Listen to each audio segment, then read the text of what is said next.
Arrow Season 3, Episode 6, Guilty. The first thing I have to say is that I'm really glad Roy wasn't the one that ended up killing Sarah. It would have been a very interesting dynamic for the rest of the series, but I'm really glad that they kind of played on the fact that we don't really know anything about Mirakuru. It could have easily been that, and he just had like an episode like Felicity said.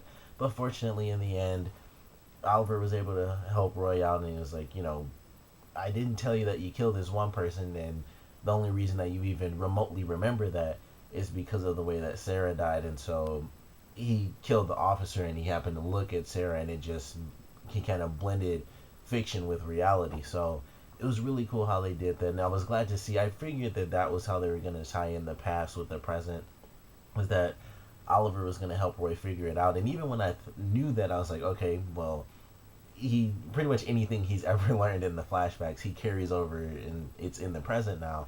But even when I thought that, I was still a little worried. Like, we don't, like, even if he does help him, it's not exactly guaranteed, because I didn't think that it was he killed the cop and it was just him mixing an actual memory with something that happened recently.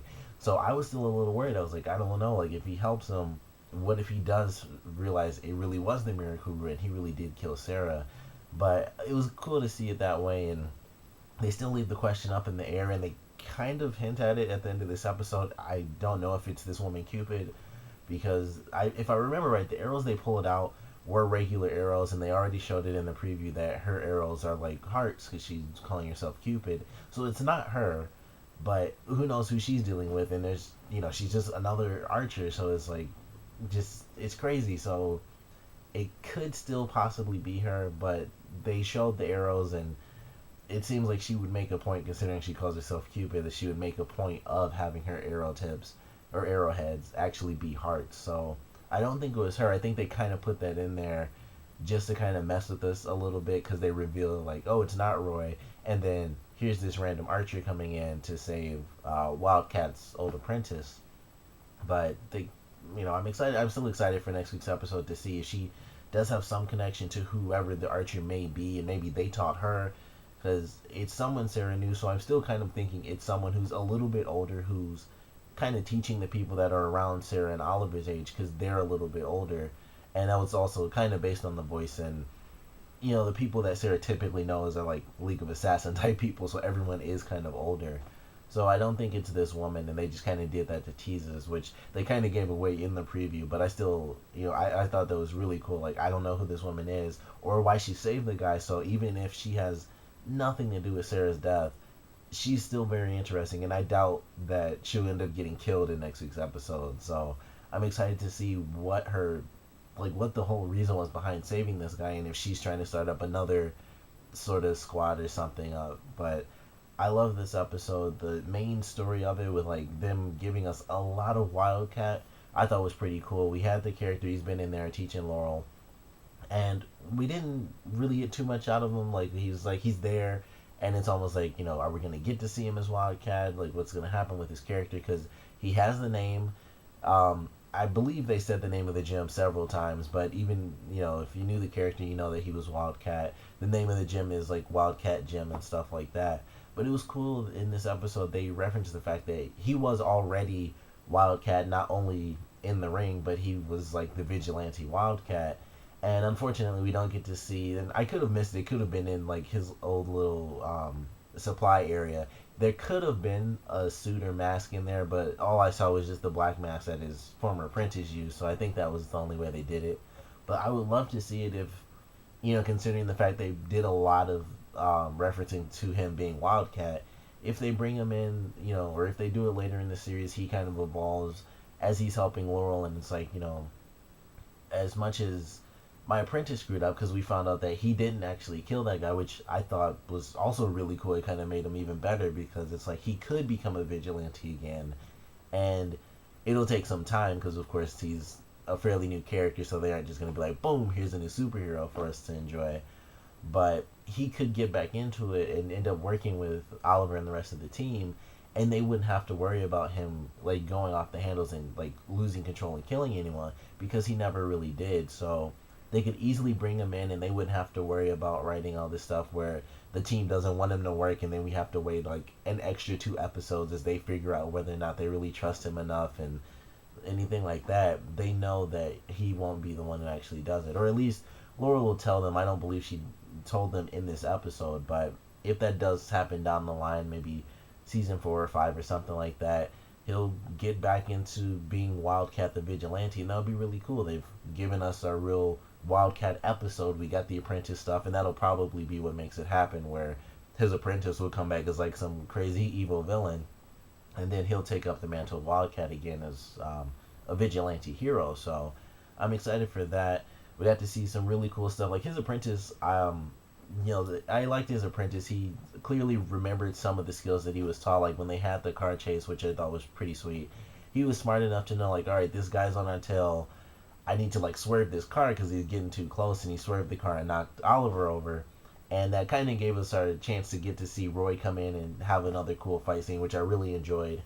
And I loved what Laurel did after they were swerving the car. And, like, he gets out to try to shoot at Roy, and she just like turns the car and he just falls right out. I love that scene. It looked really funny, but at the same time, it was really sweet. It was really cool of Laurel to just be in that mode. And she even mentions it, like, I should have been super terrified, but I wasn't. I knew it needed to be done, and I did that because you've been teaching me. So it's really cool to see Laurel constantly growing. In this episode, we got to see it a lot. She stood up to Oliver, and I mean, why wouldn't she? She knew the guy was innocent, so of course she'd do that. But she stood up to Oliver. She knew what needed to be done, and she did it. She just spun the car and had the guy just fall right out. Like, it still looks funny when I see it, but at the same time, it was really cool. Just seeing it for the first time, it was just like, holy crap, she just like tossed this guy right out the car. It just looked kind of funny, but I enjoyed that whole scene. And then we got to see the apprentice actually fight with Roy, and he's telling him, like, you're just an arsenal, or you're just another weapon in his arsenal. And of course, that's how we get the official name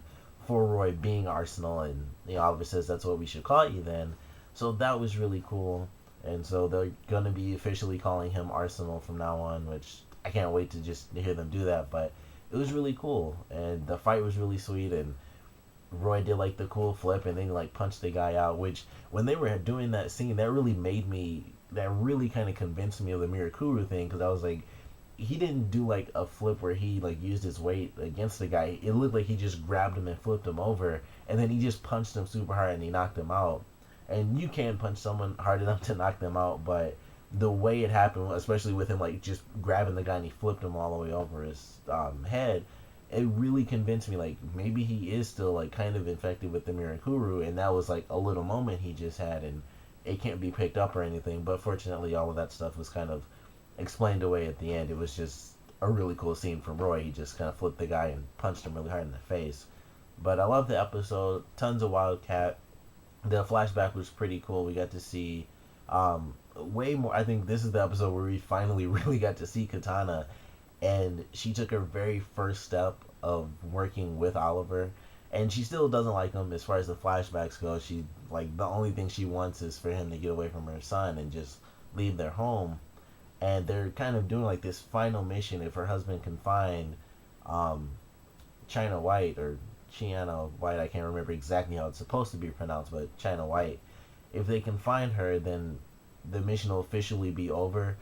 But I have to assume that with it being the flashback and how they typically do flashbacks, this is going to last throughout the entire season. They're going to have their ups and downs in the past, and we're going to get to see how all these little moments, relate to the present. But I thought it was really cool in this one. It was, of course, really great because they gave us that really big question, especially with the ending of last week's episode. And it's like, did he really do it? And is it Mirakuru? Or what the heck? Is it mind control? All sorts of things are going through my head. But they were able to relate it to the past, and we were able to get a really clear answer for Roy. And he's not the killer, fortunately. But now that question's just still out there. Every time they give us like a possible answer, it's like, nope, it's somebody else. And I can't possibly think of who it could be at this point, unless it really is Ra's al Ghul. Like, he really did just leave for that one night and he killed her and then went back home.